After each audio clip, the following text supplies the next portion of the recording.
This time tomorrow night, George Zimmerman could be a convicted murderer or a free man or still waiting for a verdict. Why does this defendant get out of the car if he thinks that Trayvon Martin is a threat to him? Day 23 of the George Zimmerman trial. Why? Because he's got a gun. He's a wannabe cop. Both sides have rested their case. This is outrageous. They're now debating the instructions that will go to the jury. It's certainly consistent with the way this case has proceeded. Don West is clearly using some strong language there. Is it really self-defense when you follow somebody? Closing arguments today in the George Zimmerman trial. Closing arguments later this afternoon. It is coming up on decision time. As we get to the closing and final chapter, Let's talk about the trial of George Zimmerman.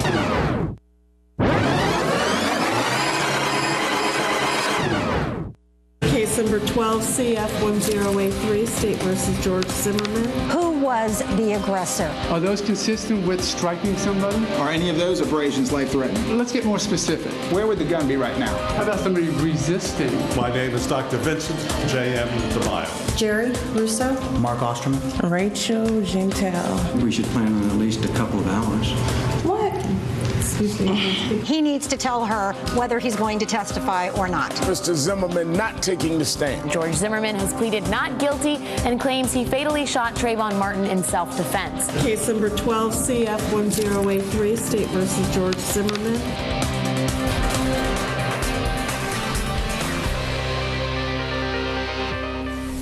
23 days after the second-degree murder trial of George Zimmerman began today, the prosecution gave its closing argument. Here's how State Attorney Bernie de Leon began his case today. A teenager is dead. He is dead through no fault of his own. He is dead because another man made assumptions. That man assumed certain things. He is dead not just because the man made those assumptions, because he acted upon those assumptions. And unfortunately, because his assumptions were wrong, Trayvon Benjamin Martin no longer walks on this earth. Even though George Zimmerman chose not to testify in his own defense, the prosecution tried to use George Zimmerman's words against him. This innocent 17-year-old kid was profiled as a criminal. To quote the defendant, and pardon my language, he was one of those assholes that get away. Pardon my language. He was one of those punks. Now, the defendant, Mr. Zimmer, didn't scream that out, and so the defense will argue, well, that shows that he didn't have any ill will or hatred. No, I would submit to you that he uttered it under his breath, and that itself indicates ill will and hatred, because he was speaking to the 911 or non-emergency person. But what he was doing is he was verbalizing what he was thinking. And that's why that's important. Because in his mind, he already assumed certain things. That Trayvon Martin was a punk, and he was an asshole, and he wasn't going to get away this time. The prosecution then described Trayvon Martin as an innocent teenager who was just trying to get home after going to a 7-Eleven. He bought what? What did he buy? What was his crime? He bought Skittles and some kind of watermelon or iced tea or whatever it's called. That was his crime.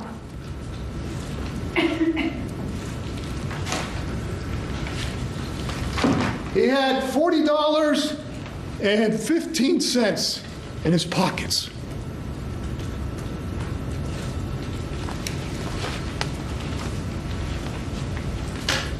He was wearing a photo button, and he was speaking to a girl in Miami. He was minding his own business. Using George Zimmerman's reenactment of what happened that night, the prosecution zeroed in on the position of the gun before the shooting. So the gun wasn't exposed earlier. He's getting beat up, but he hasn't taken the gun out. It's only when the victim starts reaching for the gun. Now, he tells Osterman that he actually grabbed the gun or touched it.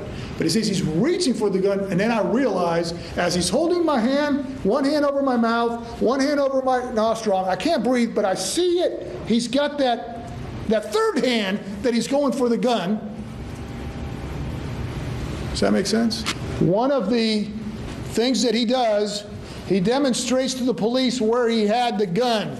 And it wasn't right here in the front, it was towards the back and it was hidden. And he'll demonstrate to the police out there where it was. Look at the gun. Look at the size of this gun. How did the victim see that in the darkness?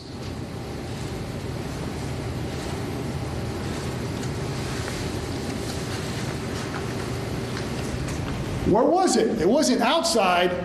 It was tucked in behind. And he'll demonstrate to the police where it was. How did the victim see this gun? George Zimmerman's friend Mark Osterman testified that George Zimmerman told him that Trayvon Martin straddled Zimmerman by his armpits, knees at his armpits. De La Ronda used a mannequin, once again, using a mannequin again, to show the jury just what that would look like. He's saying that armpits. How does he get the gun out?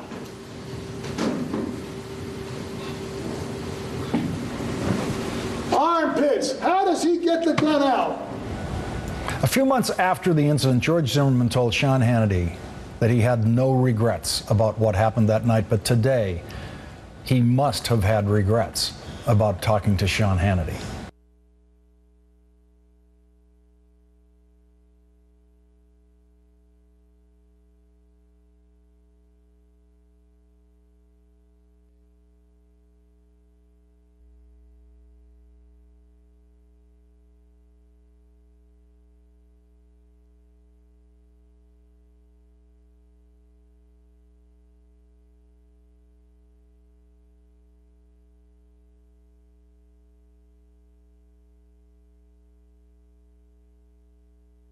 To Marsha Clark, who is also the author of the new novel, Killer Ambition. Marsha Clark, the prosecution wants to lodge one central question, at least, in the jury's mind that leads to the answer of guilty. What do you think the prosecution succeeded in placing in front of the jury that they can't answer with anything other than a guilty verdict? Well, so far, what the prosecution has placed in front of the jury is the irrefutable fact that George Zimmerman had ill will. He certainly did profile Trayvon Martin, and he certainly did target him as someone who was up to no good for reasons that seemed to be completely unfounded. If nothing else was established, that was established very clearly, and that it can't be controverted. After that, it becomes a matter of whether the jury believes that George Zimmerman lied about getting out of the car because he couldn't remember the street name. I think they will believe that, especially because the prosecutor was able to show that when he was talking to the police very shortly thereafter, he popped the name right out. That was a very good and impressive lie that they put out there to show that he actually was following Trayvon Martin and was trying to come up with an excuse for it.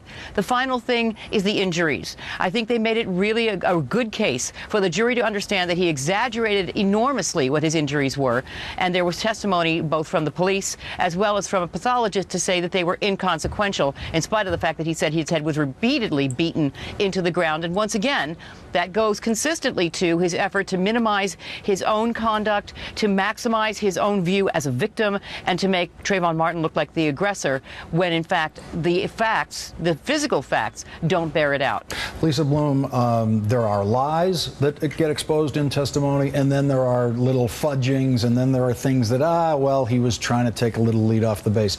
The street name is a very crucial element, I think, here in this package that they're trying to put together of Zimmerman lies, because what it says to you is immediately that night, immediately after the fact, he knew the truth of his story wasn't good enough, and he had to have a reason for getting out of that car. And the reason he came up with for getting out of the car is completely unbelievable. I didn't know what street I was on in the 3-street little thing that I patrol and know every inch of. And where he is neighborhood watch commander, where he walks his dog. But why did he think he needed a better reason to get out of the car than whatever reason he had? Because he knew that it was on tape that he was told not to follow. And so he needed a story as to why he did follow. And so in the stories that he tells that night and the next day, he needs to say, well, I know I was told not to follow. And he says that. I know I was told not to follow, but I wasn't follow. I was looking for a street sign because I can't remember the name of the street, even though I lived there, right? And also, I couldn't see an address, even though on the videotaped reenactment, you can clearly see a number and an address. Let's go to this part where the prosecutor is talking specifically about this thing and the directions and the following. Then the dispatcher said, where did he go? What direction did he go in? And I said, I don't know. I lost, because he cut down here and made a right. I guess it's Twin Trees Lane. Did you catch that? Did you catch him in one lie right there? He originally told the police over and over, before and even after this interview, he didn't know the name of the street. And then when they just kind of let him talk, he gives the name right there. I mean, it's common sense. There's only 3 streets, and he's lived there 4 years. Again, why did he have to lie about that? Because he does not want to admit that he was following this innocent young boy.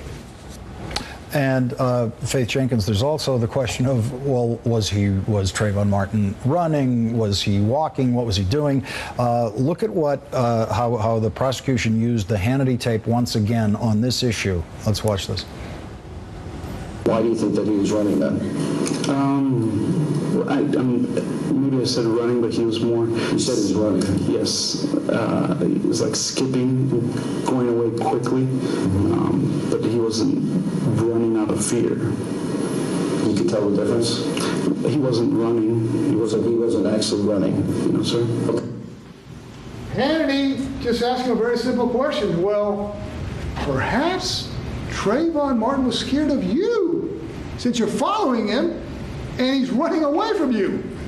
He realizes at that time, the defendant realizes, oh, that doesn't look good, because that means I'm chasing him. That means Trayvon Martin is the one that's scared.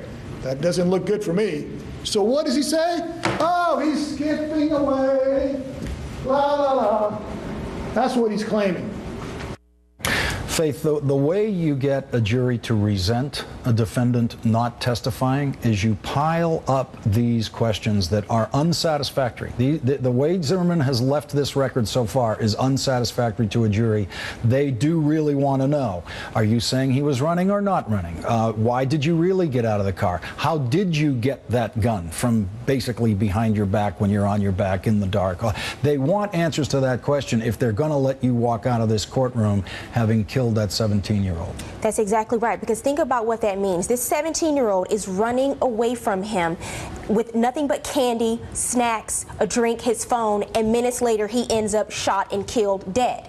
And so the prosecutor here, their strategy, the reason why they put in all of his statements, because in the beginning, remember they said, we want to build upon his web of lies, this web of deceit. And so one after the other, they've been piling up those web of lies. Why is he lying about these things? Because it's consciousness of guilt. He's lying because he killed this young man. It was murder. It wasn't self-defense, and that's what they want this jury to come to the conclusion. But Marcia, we're going to take a break quickly, but each one of these things in isolation seems like something that a witness, Zimmerman, could deal with on the witness stand if there was a reasonable explanation for it. Maybe and maybe not.